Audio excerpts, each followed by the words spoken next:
Olha o trabalho, olha o passo a passo, olha a quantidade de formalidades necessárias para que seja alienado o bem. Isso no 8666. Não estou nem falando de nova lei de licitação, porque mudou o processo de alienação. A regra passa a ser o leilão na nova lei. Não estou nem falando da nova lei, estou falando da lei 8666. Ok? Que é exatamente o que o edital de vocês está trazendo. Licitações, nossa referência o edital já estava divulgado, nossa referência continua a 8666. Portanto, meus amigos, volto a dizer, a ideia de indisponibilidade passa por isso. Veja, na hora de alienar um bem público da administração, que nem é a regra, é a exceção, o poder público não aliena da maneira que ele bem entende. Tem todo um processo que tem que ser respeitado. Isso por quê? Porque o interesse público é indisponível. Os bens e interesses públicos não estão à livre disposição da administração, posto que inapropriáveis. Ela não pode fazer o que bem entende. Volta na questão, volta na questão. Olha o que diz a questão de número 20. Ela diz assim: o conjunto das prerrogativas e restrições aqui está sujeito à administração. Parou! A administração tem ou não tem prerrogativas e sujeições, restrições, condicionamentos? Tem. E que não se encontra nas relações entre particulares. Parou! Na relação entre particulares, há que se falar na prevalência de um em relação ao outro? Não. Porque quando você tem uma relação pautada no direito privado, a relação é de igualdade jurídica. Quando eu falo de interesse público, aí eu falo de supremacia. Todo mundo está comigo? Então, e que não se encontra nas relações entre particulares, constitui o regime jurídico administrativo. Pergunto, número 20, se cair em prova, certo ou errado? Tá certo, muito bom. Agora sim, policiário, tranquilo? Estamos seguros? Ótimo, é isso aí. Alguma dúvida até aqui? Tranquilidade? Beleza. Caminha comigo então, vamos para a próxima. Quem chamou? Perdão? A 19 está errada. Ele falou sentido objetivo, quando na verdade é sentido subjetivo. Está aqui, inclusive, o esquema que responde. Seguiu? Vamos em frente. 21. A criação de fundações públicas de direito público ocorre por meio de lei, não sendo necessária a inscrição de seus atos constitutivos em registro civil de pessoas jurídicas. 21. Certo ou errado? Se errado não vale. 21. A criação de fundações públicas de direito público. Isso encaminha a questão para a resposta. Ocorre por meio de lei, não sendo necessária a inscrição de seus atos constitutivos em registro civil de pessoas jurídicas. Resposta unânime, hein? Certo ou errado? Item certo. Agora sim, item certo. Mota! Onde que está essa resposta aí, Mota? Adivinha? Vou dar uma dica. Está na Constituição. Segunda dica, no artigo que nem é importante, imagina. Qual que é? Já lemos o 37? Quem fez? Está na hora, hein? Está na hora, por favor, faça isso. Mota, você fala do 37 como se ele fosse importante. Opa! Nessa altura do campeonato, você está dizendo para mim que o 37 não sabe se é importante, eu fico preocupado. 37, inciso 19 da Constituição Federal. O que o 37, inciso 19 da Constituição traz para a gente? Somente por lei específica, natureza de lei ordinária, somente por lei específica poderá ser criada a autarquia e autorizada a instituição de empresa pública, sociedade de economia mista e fundação, cabendo à lei complementar, neste último caso, entenda-se a fundação, definir suas áreas de atuação. Portanto, observação que você fez antes, a lei complementar, ela não cria a fundação, ela define a área de atuação da fundação pública. Uma coisa é diferente da outra, beleza? A lei que cria ou que autoriza a criação é uma lei específica, e a lei específica não tem natureza de lei complementar, ela tem natureza de lei ordinária, cuidado com isso. Ok? Voltou. A autarquia é criada por lei específica. Empresas públicas e sociedades de economia mista, como são pessoas jurídicas de direito privado, a lei específica não as cria, apenas autoriza a sua criação. E a fundação pública? Aí é que está o divisor de águas da questão. Existem dois tipos de fundações públicas. As fundações públicas de direito público e as fundações públicas de direito privado. Nos dois casos, fundação pública. Se a fundação pública é de direito público, o STF as considera entidades cujo grupo são espécies, cujo grupo, gênero, são autarquias. Veja, fundações públicas de direito público, segundo o Supremo, são espécies do gênero autarquia. Daí o termo fundações ou autarquias fundacionais. Como que é criada uma autarquia mesmo? Por lei específica. Se a fundação pública de direito público, segundo o Supremo, é uma fundação autárquica, portanto, como é criada uma fundação pública de direito público? Por lei específica, assim como uma autarquia. Mota, e se fosse uma fundação pública de direito privado, mesmo sendo fundação pública, seria diferente? Seria. Porque mesmo sendo fundação pública, se ela é de direito privado, o processo de criação é o de uma pessoa jurídica de direito privado. Vai precisar de lei específica? Vai, mas não para criar, e sim apenas para autorizar a criação. E se a criação é apenas autorizada, ou não há necessidade do registro? Sim. A autarquia precisa de registro? Não, porque ela é criada diretamente por lei específica. Sendo assim, a fundação pública de direito público, já que espécie do gênero autarquia, também, então, não depende dessa inscrição dos atos constitutivos no registro competente. Todo mundo comigo? Beleza? Então essa é tranquila. O 37, inciso 19, ajuda a responder essa questão. Não basta, você precisava lembrar da jurisprudência do Supremo para poder responder plenamente essa questão. Portanto, a questão de número 21 está certa. Galera, se tem uma parte de direta e indireta que a gente sempre aposta na presença em prova, é essa parte aqui. Sobre entidade da administração indireta, eu sei, aqui a gente está, vamos considerar que é uma reta final de preparação. Sobre entidades da indireta, quem já assistiu aula teórica de direta e indireta sabe que é um caminhão de informações. A gente não tem tempo para isso tudo porque vocês têm outras matérias para estudar. O que costumeiramente aparece em prova sobre a entidade da indireta? Como são criadas? Qual a personalidade jurídica? Qual a atividade que elas exercem? Geralmente é isso que na prova a gente encontra. Um exemplo claro está aqui nessa questão. Portanto, a questão de número 21 está certa. Fala, guerreiro. Ao regime jurídico de acordo com a personalidade jurídica dela. Sim, galera que está em casa, pergunta do nosso guerreiro aqui é a seguinte, Mota, existem fundações públicas de direito público ou de direito privado? E a questão do regime jurídico? Se a fundação pública é de direito privado, veja, o que é típico do regime de direito privado? O regime seletista. Já quando eu falo de uma fundação pública de direito público, aí nesse caso, o regime mais adequado é o regime autárquico. Agora a gente só não pode esquecer, claro, que tem toda uma história antes disso. Eu estou te respondendo a pergunta de maneira objetiva. A Constituição ela foi promulgada dia 5 de outubro de 1988, às 4 horas da tarde. Naquele momento, no caput do artigo 39 da Constituição, houve ali a colocação do denominado regime jurídico único, ou seja, único regime para todos aqueles que estivessem naqueles âmbitos, da administração direta, autárquica e fundacional. Tanto é verdade, nos interessa o Plano Federal, que em 11 de dezembro de 1990, nascia, pesando mais de 200 artigos, em 8.112.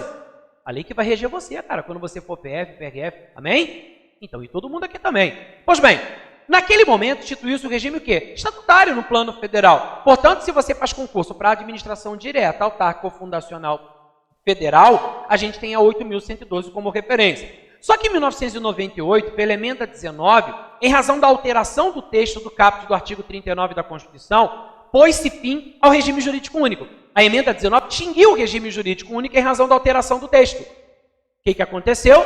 Abriu-se então a possibilidade, já que o regime deixou de ser único, abriu-se a possibilidade de você ter concomitantemente mais de um regime. Veja, regime jurídico único. Se você extingue o que é único, então não é mais único. Então você abre a possibilidade de ter mais um.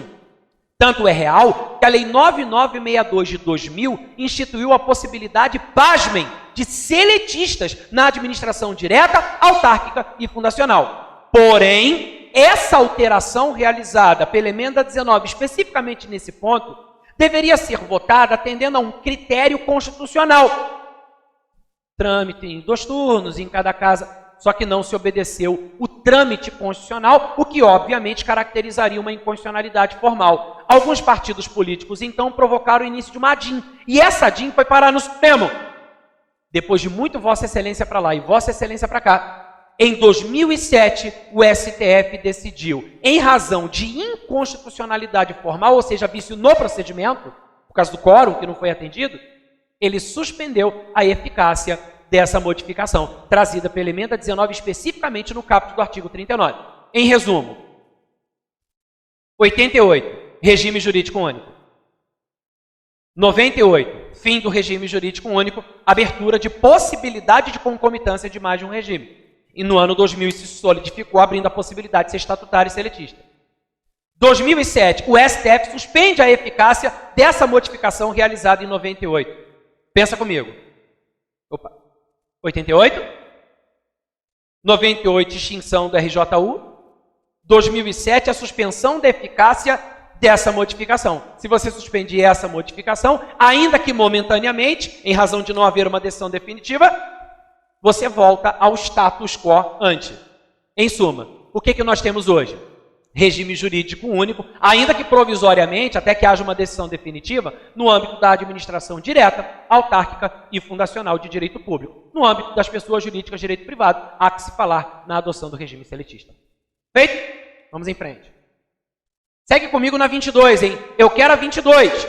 A 22 diz assim: diferentemente das empresas públicas, que podem ser constituídas sob qualquer forma empresarial admitida em direito, as sociedades de economia mista somente podem constituir-se sob a forma de sociedade anônima. Cara, isso aqui é outro ponto que em prova sempre aparece. Diferenças entre empresas públicas e sociedades de economia mista. 22, certo ou errado?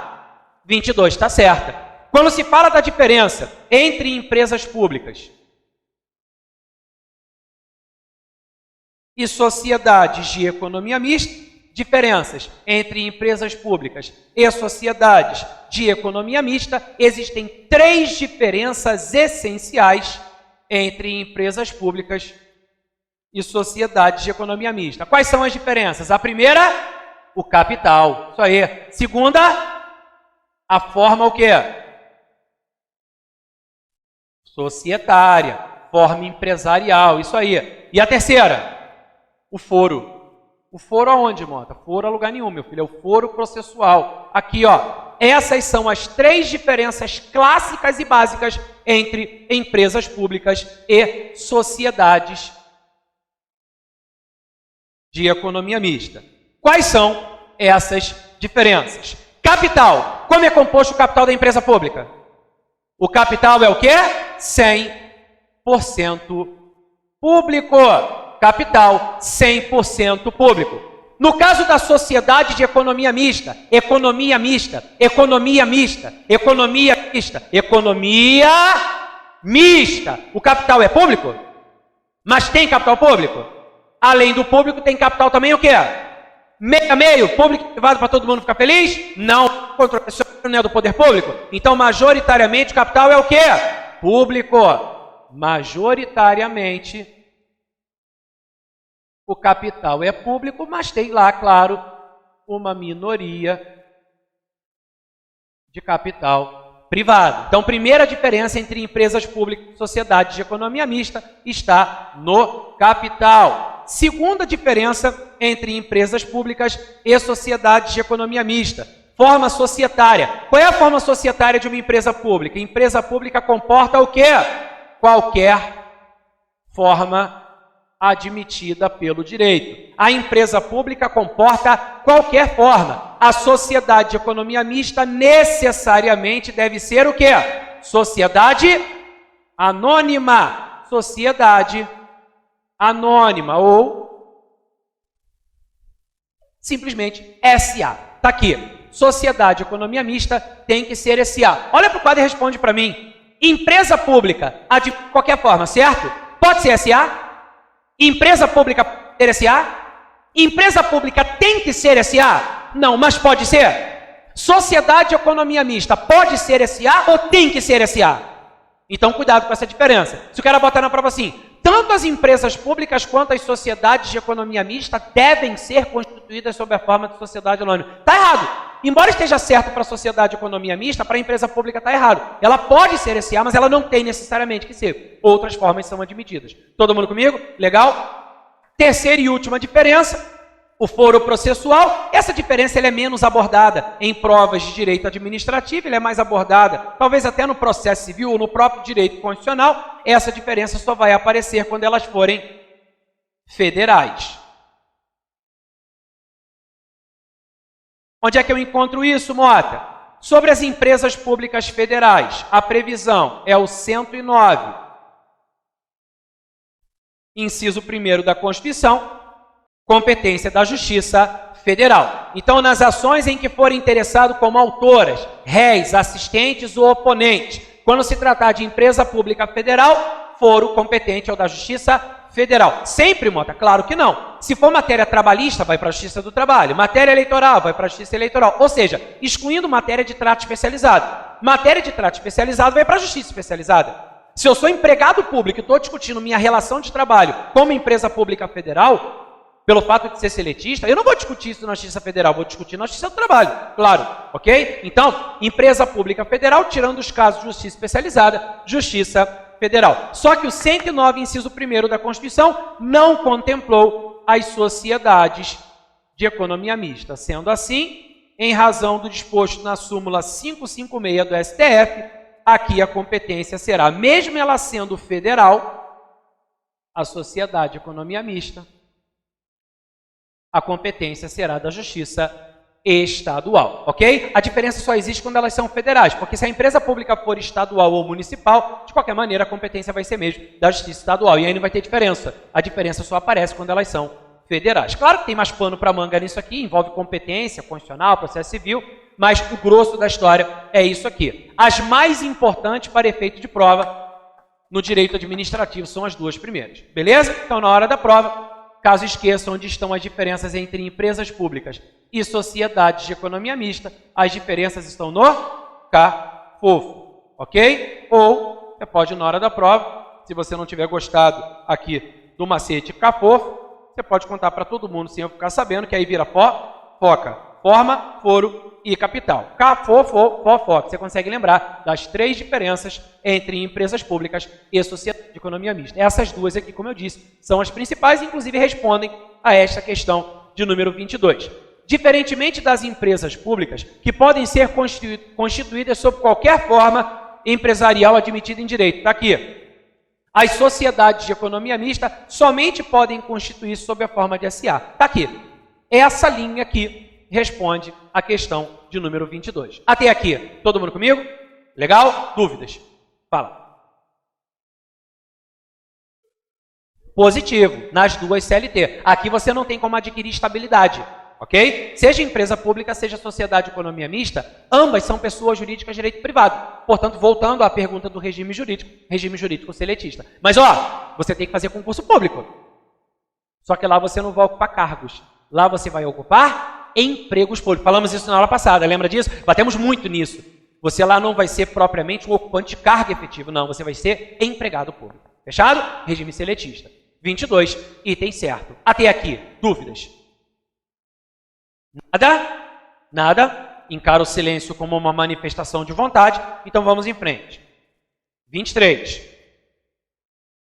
Ai, Mota, chega. Não. 23. A 23 diz assim. Situação hipotética. O motorista de determinado veículo particular, não tendo respeitado o sinal vermelho do semáforo, provocou a colisão entre o veículo que dirigia e um veículo oficial do TCE do Pará, que estava estacionado em local proibido. A assertiva diz: nessa situação, o valor da indenização a ser paga pelo Estado será atenuado ante a existência de culpa concorrente, já que o Brasil adota a teoria da responsabilidade objetiva do tipo risco administrativo. Pergunto. Temos um duelo de titãs aqui na frente. Você que está em casa, certo, não, está errado. Não, não, está certo. Não, está errado. Não, está certo. Veja, temos uma relatoria e uma divergência com a turma. Quem é o relator desse processo, só para saber? É ela que é a relatora? Então vai, ele falou que você é a relatora. Certo ou errado? Para você está errado. Divirja dela. Dá para vocês decidirem o que vocês querem da vida de vocês? Policiado? Tá uma delícia isso aqui. Veja, o órgão colegiado agora se manifesta, veja. Policiado, vamos por partes. Vamos lá. Seguindo